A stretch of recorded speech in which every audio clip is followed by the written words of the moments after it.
Hello guys, कैसे हैं आप सब। आपका इस चैनल पर दिल से स्वागत है। तो आज हम बात करने वाले हैं कि जो हमने लास्ट वीडियो में डिस्कस किया था कि अभी की क्या होने वाली है, मीटिंग होने वाली है और जिस खबर का हमें इंतज़ार था वो अब आ गई है। सेबी की जो बोर्ड मीटिंग हुई है उसके आउटकम्स हमें देखने को मिल गए हैं कि क्या क्या चीज़ें जो हमने लास्ट वीडियो में डिस्कस की थी, जो हमें रिपोर्ट के ज़रिए पता चली थी, उसमें क्या क्या चीज़ें हैं जो अप्लाई हुई हैं या जो बोर्ड मीटिंग में अप्रूव हुई हैं, और कुछ ऐसी भी चीज़ें हैं जो एकदम से नई भी हैं। इस वीडियो में हम उस सभी आउटकम जो सेबी की बोर्ड मीटिंग हुई थी उसके सभी आउटकम जो जो चीज़ें की बात हुई है वो डिस्कस करेंगे। तो इन सभी आउटकम्स का जो भी इम्पैक्ट होगा उस चीज़ की बात करने वाले हैं इस वीडियो में कि मंडे को क्या इम्पैक्ट हो सकता है इस चीज़ का, और आने वाले दिनों में मार्केट पर क्या इम्पैक्ट हो सकता है इस चीज़ का। इस चीज़ों के बारे में हम बात करेंगे।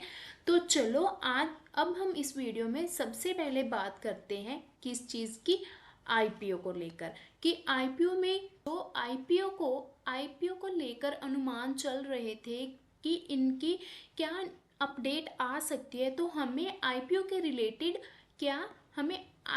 रिलेटेड दो बड़ी खबरें देखने को मिली हैं। वो कौन सी हैं? तो सबसे पहले बात करें तो वो क्या है कि जो एमपीएस है उसे क्या कर दिया है। एमपीएस का मतलब क्या है? Easy public share holding norms. उन्होंने क्या कर दिया है, ईज कर दिया है। किसके लिए? लार्ज आईपीओ के लिए। उनके लिए ये आसान कर दिया है, या बोले कि एक इजी वे निकाल दिया है एमपीएस के लिए। तो वो अगर हम डिटेल में बात करें कि वो क्या चीज़ है, वो है कि जो सेबी ने क्या किया है कि जो minimum public share holding norms हैं, जिनकी तो मार्केट कैपिटल 50,000 करोड़ है, उनकी जो भी था वो वैसा ही रहेगा, कोई चेंज नहीं हुआ है। But the companies with the market cap of up to 1 lakh crore, the minimum 25 minimum share holding है, जो पहले क्या थी 3 साल में पूरी करनी होती थी, अब क्या है 5 साल में करनी होती है। जैसे कि आपको लास्ट वीडियो में भी बताया था कि जो 75% और 25% का मार्जिन होता है, कि जो 25% है वो पब्लिक के पास रहेगा। मतलब पब्लिक को होना चाहिए जब भी कोई आईपीओ लॉन्च होता है या जब भी कोई कंपनी मार्केट में आती है जिसका आईपीओ आता है, तो 25% होना चाहिए।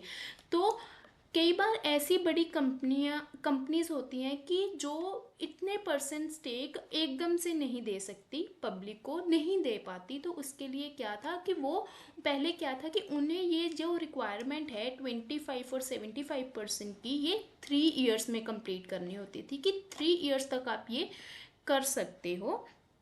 और अब जो है वो 3 इयर्स से मतलब 3 साल से बढ़ाकर कितनी कर दी गई है, 5 साल तक। कितनी कर दी गई है? 5 साल तक। क्योंकि वो भी किसके लिए? जिसकी मार्केट कैप 1 करोड़ तक है, मतलब जिसकी मार्केट कैप 1 लाख करोड़ तक है, उसकी कर दी गई है। जो नए नियम यहाँ पर लागू हो चुके हैं कि ये तो एक्सपेक्टेड था कि हमें ये 5 साल तक, मतलब 2 साल और 3 साल हमें बढ़ते दिख सकते हैं, ये एक्सपेक्टेड था। और बड़ी कंपनी के लिए 3 की जगह या 5 की जगह कितना हो गया है, 10,000 तक। कंपनी जैसे एल आई सी बहुत बड़ी मार्केट कैप की कंपनी थी, तो उसके लिए जो भी है वो 10 साल तक का हो गया है कि जो भी ये 75 और 25% की रिक्वायरमेंट है वो 10 साल में पूरी कर सकते हैं। की बात कर ले तो वो क्या है कि उसने कि SEBI proposed revised minimum share public share holding norms to large IPO. मतलब की है कि उन्होंने minimum public share holding norms हैं जो लार्ज, उनको रिवाइज किया है। क्योंकि कोई भी कंपनी जो आईपीओ लेकर मार्केट में आती है तो उनको क्या होता था कि मिनिमम जो वो साइज लेकर आ रही हैं वो डिसाइड किया जाता था। तो उसके लिए भी यहाँ पर हमें एक अच्छी खबर देखने को मिली है। तो वो क्या है कि कंपनी जो है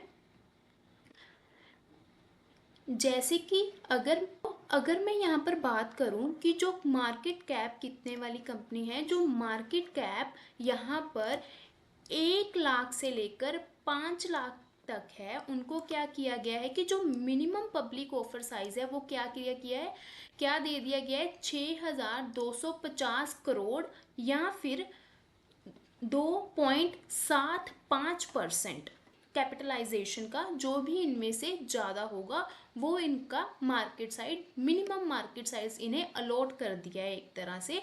अगर मैं इन शॉर्ट में बात करूं कि क्या है कि अब जो भी कंपनी आएगी वो एक छोटा स्टेक लगाकर भी मार्केट में आ सकती है, छोटा स्टेक के साथ भी एंटर करने यहाँ पर मिल जाएगा, जिससे क्या होगा कि बड़े आईपीओ को आना, मार्केट में आने के लिए थोड़ा इजी वे मिल जाएगा कि वो अच्छे से मार्केट में आ सकते हैं। 5 लाख करोड़ से ज़्यादा उनका मार्केट कैप होगा, तो उनके लिए क्या साइज फिक्स किया है, पब्लिक ऑफर साइज क्या फिक्स किया है, 15,000 करोड़ या 1% of the post market, post issue market के लिए जो भी मतलब ये चीज़ें होंगी, या 15% या 1%।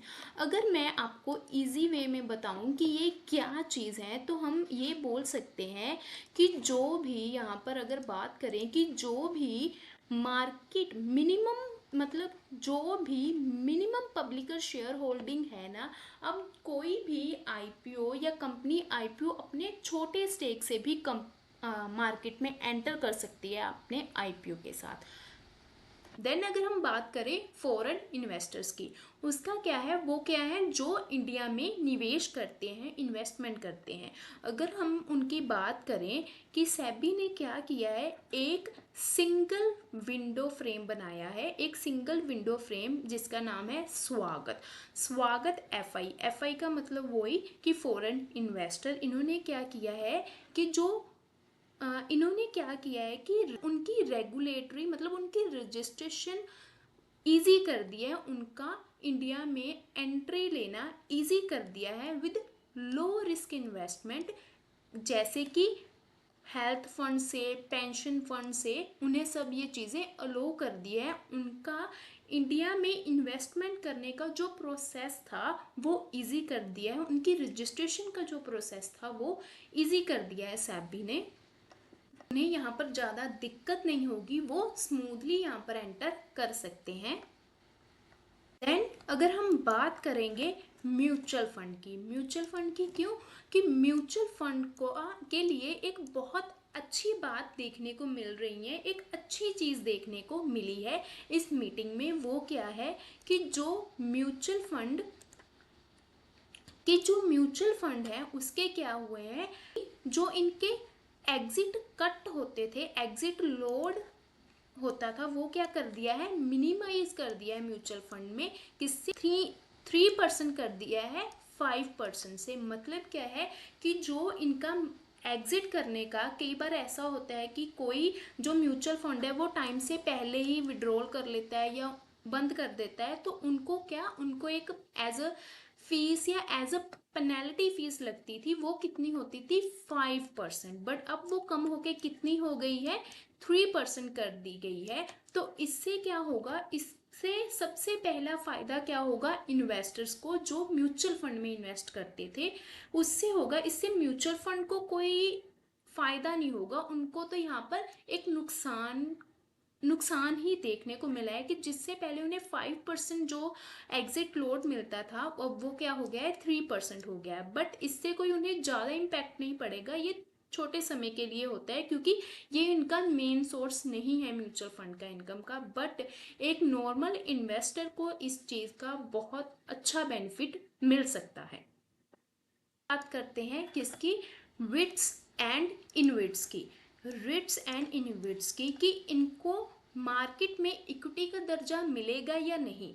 इस मामले में रिट्स तो आगे चल गया, बट इनविट्स का कुछ नहीं बना, मतलब इनविट्स की कोई बात नहीं हुई, रिट्स इस मामले में आगे चल गया है। वो कैसे, कि जो रिट्स है, रिट्स क्या है, रियल इस्टेट इन्वेस्टमेंट ट्रस्ट है। इससे क्या हुआ है कि जो सेबी ने क्या क्लैरिफाई किया है, सेबी ने क्लैरिफाई किया है कि जो रिट्स है, रियल एस्टेट इन्वेस्टमेंट ट्रस्ट है, उसे कैसे इक्वी इंस्ट्रूमेंट दिया गया है, एक तरह से उनको इक्विटी का दर्जा दिया गया है कि ये एलिजिबल हो चुका है म्यूचुअल फंड के लिए। तो अगर हम यहाँ पर इन्वेट्स की बात करें तो उनका कुछ नहीं हुआ, वो वैसे जैसे पहला था हाइब्रिड इंस्ट्रूमेंट वैसा ही रहेगा। तो इसमें यहाँ पर हम कह सकते हैं कि रिट्स को यहाँ पर एक बहुत बड़ी खबर मिली है। तो आप जरूर इस चीज को यहाँ पर इस चीज को ध्यान में रख सकते हैं, इस चीज को ध्यान में रख सकते हैं।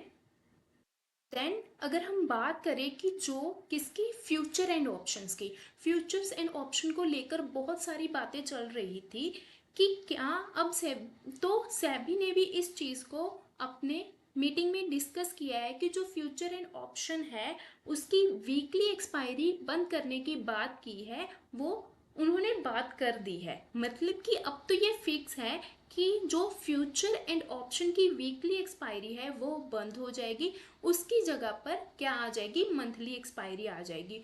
तो ये चीज़ जो है वो मंडे में मार्केट को एक बहुत इम्पैक्ट डालेगी, क्योंकि वीकली एक्सपायरी से ही मार्केट में वॉल्यूम जनरेट होता था, मतलब डेरिवेटिव से ही मार्केट को वॉल्यूम मिलता था। तो इसका वीकली से अगर मंथली होती है एक्सपायरी तो वॉल्यूम में, मार्केट की वॉलेटिलिटी में, वॉल्यूम में बहुत फर्क आएगा, बहुत मतलब एक डिफरेंस आएगा मार्केट में। तो ये चीज़ें, ये जो एक्सपायरी है ये मार्केट में इम्पैक्ट डाल सकती है, बट ये सारी चीज़ें शॉर्ट टर्म के लिए होंगी, बाद में क्या मार्केट एडजस्ट हो जाएगी अपने अकॉर्डिंग।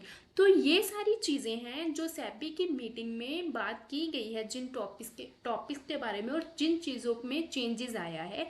आई होप ये वीडियो आपको अच्छी लगी होगी, आपको हेल्पफुल रही होगी।